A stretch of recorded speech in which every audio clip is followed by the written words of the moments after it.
Hello and welcome back to Rue's Life, and welcome to June's Ponderings from the Polytunnel. It is super hot in here. I probably should have sat more towards the door. I have got the fan on, which is pulling some cool air through, but it's 39.2 degrees here in the Polytunnel and it's 28.7 degrees outside. It's absolutely glorious.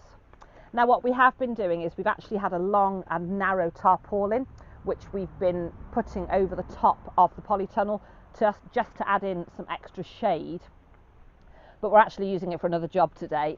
There's some hedge trimming to do up the drive, so we use the tarpaulin laid out to catch the trimmings. So no tarpaulin today, but it's been working really well just to stop it from getting too hot in here. Not for me, but for the plants. Although it is June here and we're getting some really scorching temperatures, we're still getting some mega dips during the night time. So we're still dropping to 7, 8, 9 degrees at night and then roaring up to 40, and it has been getting up to almost 50 degrees here in the polytunnel, which is just too hot for anything. So those massive fluctuations, but also plants like tomatoes, over about 40 degrees, they actually stop growing. They don't like it. So it is important not to let those temperatures soar. So I'm having both ends of the polytunnel open. I'm regularly dousing the floor with water, and I've got my fan going. And then with the tarpaulin on top as well, it's really been making a difference. But as I say, typically the day I want to sit in the polytunnel, we've got that tarp in use elsewhere. So what's been happening since last time I chatted with you from the polytunnel? So the plot is going really, really well. I've harvested my onions. You may have watched that video already. Things are just really taking off in here. You may be able to see these beans climbing up behind me, and I've got some more on this pole, or arch, should I say. And you know, they're really coming on. I've got a lot of squash now that have really developed nicely, and they're ready to go out. And that's a job I'll probably do later on this afternoon, evening, just so it's cooler.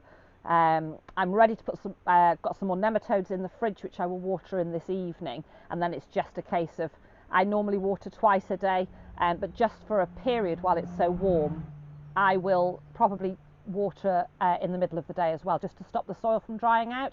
It's really important for those nematodes to be effective that while we're getting them going, we keep the earth dry. Now, because we've had such dry weather, the slugs aren't such a problem anyway, but I've got those nematodes. We're at the 6-week marker. The date on them, they're ready to go, so I really need to get them in. Everything else is doing really well. As I say, I've got the onions in, I've potted a few things on, and I'm really looking forward in July to giving you a plot tour, because yet again, in just a short space of time, things at this time of the year really start to change and develop. You know, and beans that were kind of this big are suddenly at the top of canes. It's just a phenomenal time of year. I love this time of year when everything is just bursting. The animals are all fit and well. We've got Pony still in his little piggy pen at the moment, and he's eaten that grass right down, so I'm supplementing him with a little bit of hay. The big boys have been moved across now into the top field. The sheep are still down in what we tend to call their winter grazing, but we will be moving them onto some summer pasture soon. The wildflower meadow I'm absolutely thrilled with, and I don't know if you can just see over my shoulder, you might be able to see a little bit there, but it's really taking off, and I'm really, really pleased with how that's coming along. So all in all, things are pretty good. So books. I think last month I mentioned I'd started reading a book by Nicola May in the Ferry Lane Market series, and I've actually finished the first and the second book, and I'm now on to the third book, and they're just lovely. So I can really recommend, if you like just an easy to read book with a bit of a jolly storyline, quite descriptive, set on the Cornish coast but with fictitious names for towns and villages, but it's just a lovely little story, and I'm really enjoying it. The Jubilee celebrations, do drop me some comments below. Did any of you celebrate, and if so, what did you do? We had an absolutely fabulous time. So those of you that watched my last Ponderings, you might recall I was kind of on the fence as to whether to enter the bake-off competition in our local celebrations. So they were having a beacon party. It was starting in the evening and going on until sort of later, sort of 10, 11 o'clock at night, with the beacon being lit at 9:45, which I think the beacons were being lit across the country. And everything at the time I last spoke to you was kind of stacked against me, and I was talking myself out of entering. But do you know what? I thought, blow it, I'm going to give it a go. And I had an afternoon where there were some jobs that I really should have been getting on with around the farm, or I could have spent the afternoon baking. And I spent the afternoon baking. So I made a 3-tier Victoria sandwich cake, but I made it with a bit of a twist. And I will drop some photographs in now.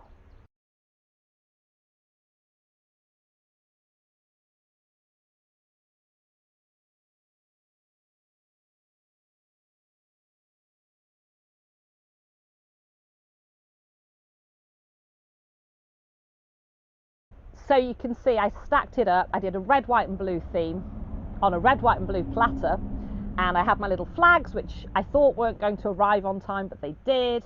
And I just laid it up with blueberry jam, strawberry jam, and then, as you could see, they're decorated with blueberries and strawberries. And although it was a Victoria sandwich, and one of the categories was for a Victoria sandwich, because I was at work, I asked Chris to take it up to the village.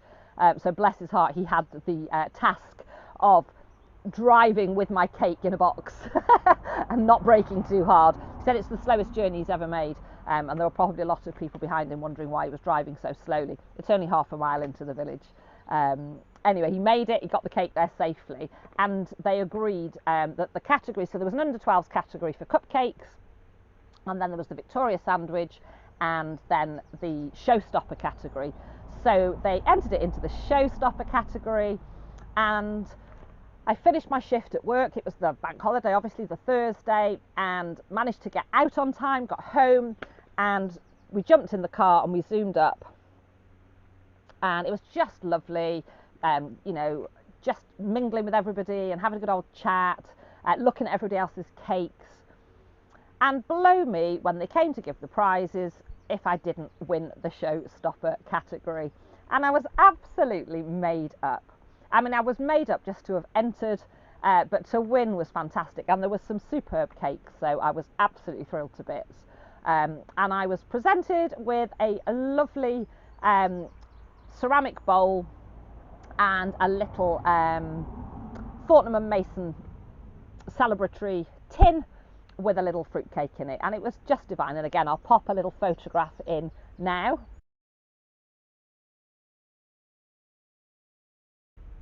And that was me getting my prize from a local MP, and also there, who's not on the photograph, was Lady Hamner.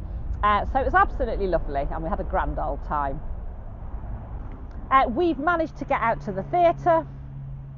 So the comedian Mark Watson, who I find absolutely hysterical, is actually on tour, and he was at our local theatre, Theatre Clwyd, and what a wonderful evening. We had a great time, we laughed our socks off, and then he was doing a book signing after the show. So we queued up, and we queued and queued and queued and queued, and just as we reached the front of the queue where Mark was sitting with his book, signing them, the people in front of us got the last book. So I was really cheeky, and we asked if I could have a selfie with Mark instead of a book, which of course he was happy to do, and I will insert the picture here.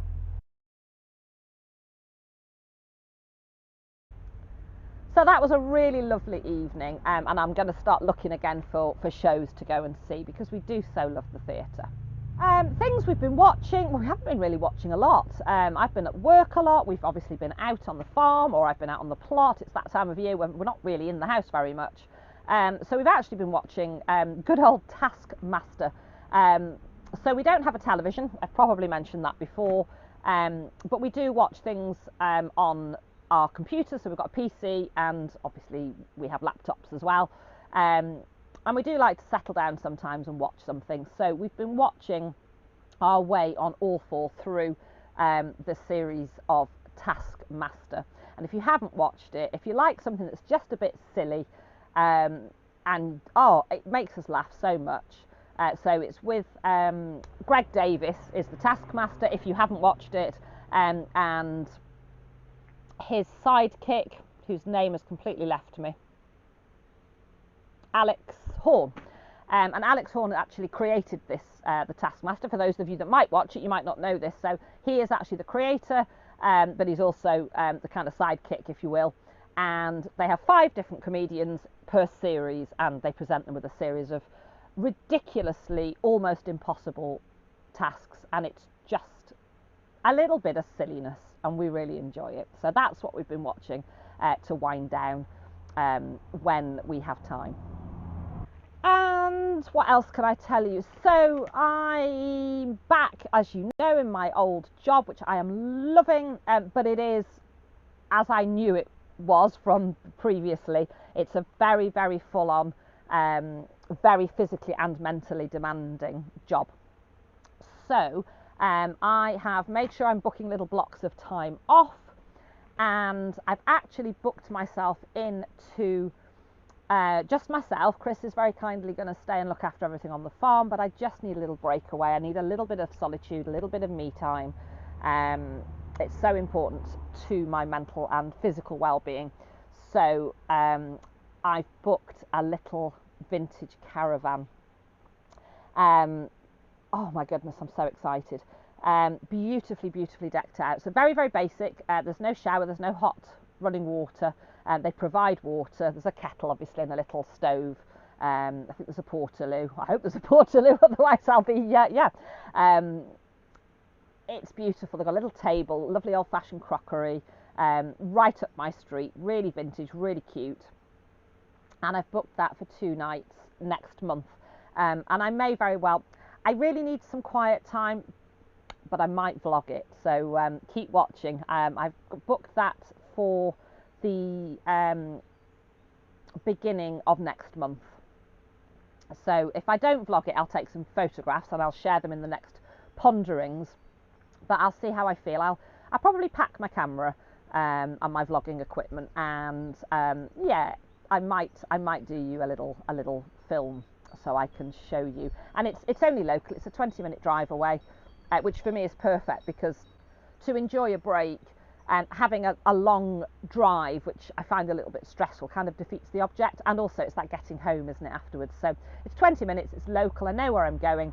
It's very near to Llangollen, which I love, and also to a lovely castle, which is beautiful, a National Trust property. So lots of, I'll be able to do barefoot walking and go for some lovely walks. I may even pop around the castle, see how I feel. I'm going to take some books, which reminds me, I've also bought the Ruby Wax book, and I've forgotten what it's called, but I will share that with you in the next Ponderings, or if I do the vlog, I will show you of my little mini break. And it's for those of you that find sort of exercises and tasks useful for grounding and mindfulness. It's a whole book by Ruby Wax, who's very big on mindfulness and mental health, supporting mental health. So it's like a little exercise book, if you will, for adults, where there's things to read, things to do, little tasks to do. And I'm going to take that with me and just have, as I say, 2 nights, 3 days to just ground. So that's pretty much all that's going on at the moment. I'm being very mindful that I'm not going to spiral as I did last time I was doing this managerial role. I love it, but it is very demanding. So I've learned from my mistakes, and I am taking little bits of time off, and when I am at home, I'm making sure I'm doing all the things that help to keep me grounded and keep my head on my shoulders. So I really hope you're all well. I hope you're getting this glorious sunshine wherever you are. Do let me know in the comments below what you've been up to. Thank you so much for watching. Take care, and I'll see you all again soon.